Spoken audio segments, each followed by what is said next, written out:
Okay, so I'm back in my code editor and I'm still in lecture 44 folder. Here I'm looking at the shopping list.controller.spec-v2.js, the version 2 of the same test setup. I didn't want this test running before, so I stuck an X right in front of describe to basically temporarily disable it. So I'm going to remove that X now. The first thing we see is the before each function, and you can see that we have a couple of things that we're doing here. First, we're creating our mock service called shopping list service arrow mock. And second, we're actually loading our module, that is our application module, so we could hook into that and test our controller. Let's take a look as to how we're creating this mock service. The way we're creating it is by letting Angular inject the $provide, the provide service. The provide service has a service method among other methods, and we're calling the service method by passing it the name of our service, which is shopping list service arrow mock, which is our mock service. And right in line, we're creating the service for us to use later. And you can see it's the same type of stuff that you would use when you create a regular service.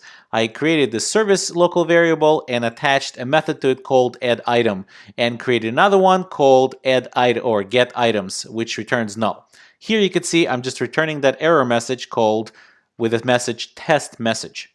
So that's it. Now Angular knows that such a service called shopping list service arrow mock exists. Let's go down and take a look as to what we're injecting.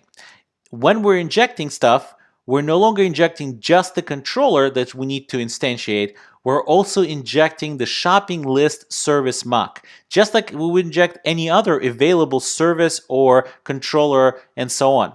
We're injecting it right here. This one was not created inside this before each. Instead, it was created using Angular $provide service method.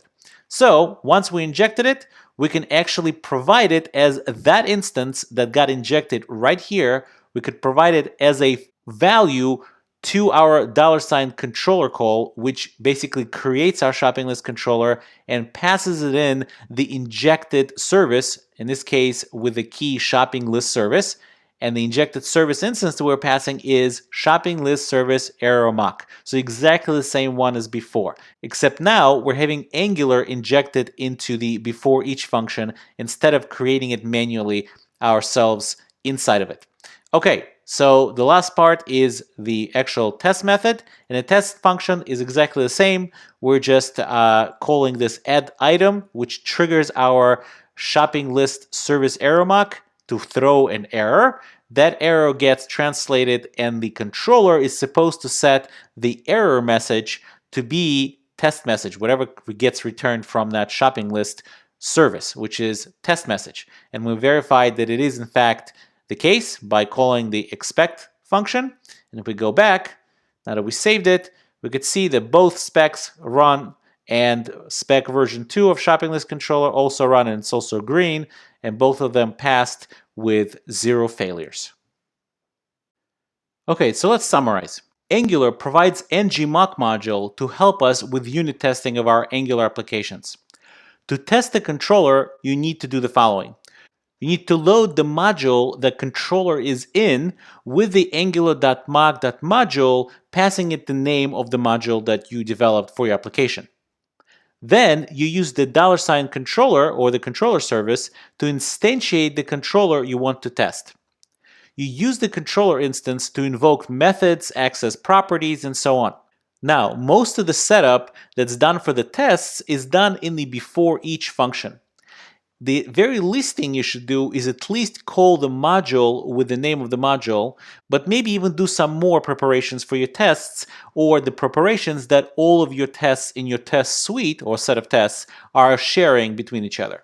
Now, there's a couple of ways of creating these mock objects we're going to need in order to control the environment our test runs in. One of them is to create those objects manually. But another one is you could use the $provide or the provide service that you can inject, but you have to inject it only through the module method that we spoke about before.